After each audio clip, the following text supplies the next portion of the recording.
क्यों? तो लिंग पुराण के अंदर और शिव महापुराण के अंदर वर्णन किया गया कि भगवान शंकर ने नंदी को वचन दिया था, सुनो नंदी। शंकर भगवान से नंदी कहता है हमारा भरण पोषण कैसे हो?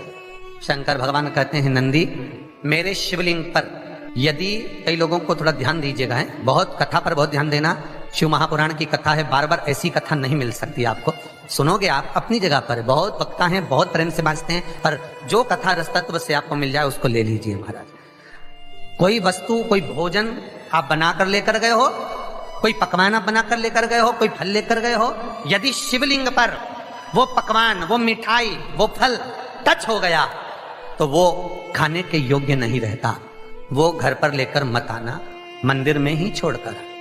यदि भोजन, पकवान, मिठाई, शिवलिंग यहां पर है और भोजन का भोग तुमने इतनी दूर से लगाया है, फल इतनी दूर रखा है, वो शिवलिंग पर टच नहीं करा गया है, तो उस प्रसाद को, उस फल को आप पा सकते हो, उसको खा सकते हो। पर जो शिवलिंग पर टच हो गया फिर वो केवल नंदी, श्रृंगी, भृंगी, प्रेतों का, भूतों का, आहूतों का भाग होता है। प्रेत, भूत, आहूतों का वो फिर खाने योग्य नहीं है। हाँ, यदि नर्मदेश्वर महादेव हैं, नर्मदा जी के जल से कोई शिवलिंग प्रकट हुआ है, नर्मदा जी के जल से, कोई कंकर से, नर्मदा के जल से अगर कोई शिवलिंग प्रकट हुआ है, उस शिवलिंग की स्थापना कहीं पर है या आपके घर में है, तो उसको कुछ भी टच हो जाए वो पा सकते हो, पर बाकी के शिवलिंग को स्पर्श किया हुआ नहीं पा सकते। केवल एक नर्मदेश्वर महादेव नर्मदा के जल से प्रकट हुए। कई लोग पूछते हैं ये सांप है कौन, ये सर्प है कौन, तो उसको बताओ ये भगवान शंकर के गले में जो एक सांप पड़ा हुआ है ये भगवान विष्णु हैं। और शंकर भगवान के सिर पर जो जटा में सांप दिखता है, वो हाथ में सांप बंधे रहते हैं, वो दो हाथों में, कमर पर, सिर पर, केशों पर जो सांप 5 नजर आते हैं वो, तो बताओ ये शंकर भगवान की 5 लड़कियां हैं, जया, विषहरा, शामली बारी, दो तली और देव। ये 5 लड़कियां भगवान शंकर के इर्द गिर्द घूमती हैं, आस पास भ्रमण करती हैं, सभी ईश्वर की बेटियां भगवान शंकर के साथ भ्रमण करती हैं। 5 जया, विषहरा, शामली बारी, दो तली और देव, ये जो 5 पुत्रियां थी शंकर भगवान की, ये वासुकी को दी गई थी महाराज, क्योंकि ये सर्प की योनि में थे, इसलिए ये वासुकी नाग को प्रदान करी गई थी। वासुकी नाग कौन सा? जिसने मंथन कराया। वासुकी नाग कौन सा? जिसके फण पर पूर्ण पृथ्वी विराजमान है। वासुकी नाग कौन सा? जो निरंतर देवताओं के हित के लिए कार्य करता रहता है। एक पान के पत्ते के ऊपर, मात्र पान जानते हो, वो खाने वाला जो पान करता है उसका पत्ता, पान के पत्ते के ऊपर जो चंदन से शंकर के नाम, पार्वती का नाम और ब्रह्माणी सरस्वती का नाम लेकर शिव को समर्पित कर दे महाराज, उसकी भी तिथि बताइए, बड़ी सुंदर है। जब रवि का पुष्य योग पड़े, रवि पुष्य नक्षत्र हो, रवि का पुष्य योग पड़े, उस समय पान के पत्ते पर चंदन से शंकर, पार्वती और सरस्वती का स्मरण कर कर जो शिवलिंग के ऊपर उस पान के पत्ते को चढ़ाकर 5 बेलपत्र, 3 समी पत्र समर्पित कर देते हैं, उस बच्चे से चढ़वा देते हैं, वो बच्चा कभी पढ़ने में कमजोर नहीं होता, विद्या में बढ़ता ही बढ़ता है। पलटकर माँ बाप को देखना ही नहीं पड़ेगा, बच्चे को कभी भी माँ को कहना ही नहीं पड़ेगा कि पढ़ने बैठ, वो खुद पढ़ेगा, रुचि से पढ़ेगा। 5 बेलपत्र, 3 समी पत्र समर्पित कर दें, भगवान शंकर का स्मरण करें और उस बच्चे को प्रणाम करवा कर वापिस लेकर आए, बच्चा विद्या में प्रबल होता है, विद्या प्रकट। भगवान शिव देने वाला है, सरस्वती को स्वर बोले। शिव महापुराण की कथा, लिंग पुराण की कथा, विष्णु पुराण की कथा, पद्म पुराण की कथा कहती है कि किसी वृक्ष के नीचे, जिन वृक्षों का गुणगान हमारे शास्त्र करते हैं, जिन वृक्षों का गुणगान हमारी पुराणे करती हैं, उन वृक्ष के नीचे अगर एक मंत्र का मन का भी फेरा जाए तो उसका पुण्य 1000 गुना प्राप्त हो जाता है, आप रूप प्राप्त होता है अपने आप जिस पुण्य को करना चाहते। मेरा बहुत निवेदन है महाराज, बहुत प्रयास करा करो, प्रयास करना। अगर हाथ के मनके की माला भी नहीं हो और किसी पीपल के पेड़ के नीचे 15 मिनट बैठने का मौका मिल गया, आंवले के वृक्ष के नीचे 5 मिनट बैठने का मौका मिल गया, किसी आंवले के वृक्ष के नीचे 5 मिनट बैठे हो ओम नमो नारायण का मंत्र का स्मरण कर लो, ओम नमो भगवते वासुदेवाय का जाप कर लो, बस उसका फल चौगुना हजारों गुना प्राप्त हो जाता है।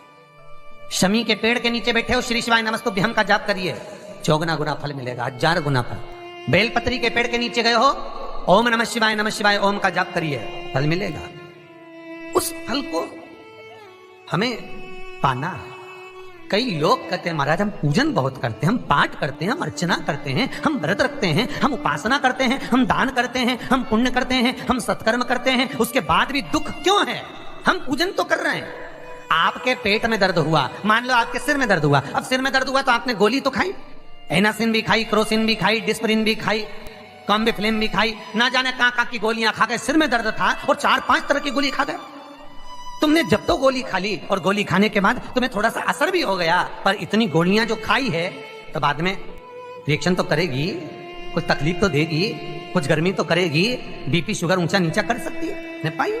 उसी तरह मंत्र, माला, पाठ, जप, अनुष्ठान फल कब देते हैं और फल कब नहीं देते, ये शिव महापुराण की उमा संहिता कह रही है। शिव महापुराण का उमा खंड, पार्वती खंड को अच्छे से पढ़िए तो उसमें बताया है, उसमें वर्णन किया है। हम पाठ करने बैठे, इतनी बड़ी पोथी लेके लोग बैठ जाते हैं, पहले राम रक्षा स्तोत्र पढ़ लिए, फिर ये पढ़ लिए, गीता जी का अध्याय पढ़ लिया, ये पढ़ लिया, ये चालीसा, दुर्गा चालीसा, शिव चालीसा, तांडव, ये मंत्र जप लो, वो मंत्र जप लो, फिर कोई महाराज बता गया वो मंत्र जप लो, फिर कोई महाराज बता गया वो मंत्र जप लो, ये वाला देवता ला के अलमारी में रख लो। इतनी बड़ी पूजन की अलमारी, बस इतनी बड़ी, ज्यादा से ज्यादा होगी तो इतना बड़ा पूजन का घर, कमरा, उसमें इतना सारा देवता।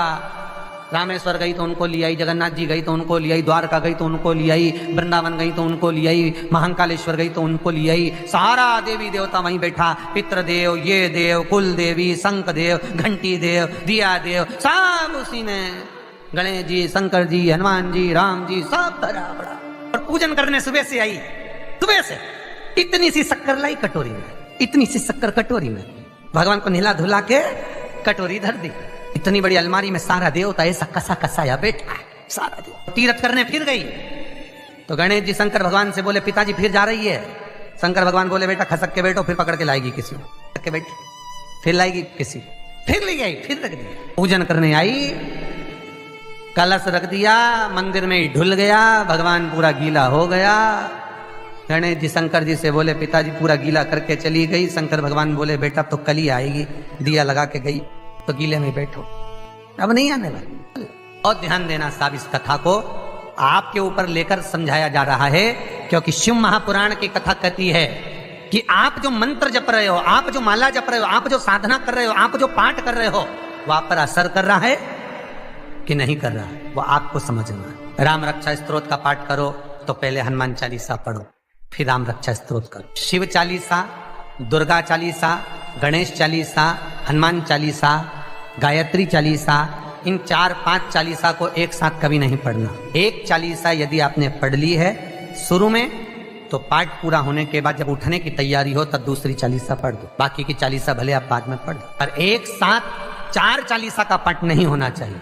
पाठ करने बैठे हो, किसी एक मंत्र की माला जप रहे हो, ओम नमः भगवते वासुदेवाय जपा, या शंकर जी का मंत्र जपा, या गुरु का मंत्र जपा, या ये मंत्र जपा, या वो मंत्र जपा, उस मंत्र को जपने में बीच में कुछ गैप होना चाहिए। एक साथ रट्टा मार, पहले ओम नमः भगवते, ओम नमः भगवते, श्रीमन नारायण, ओम नमः शिवाय, फिर ये जप लो, वो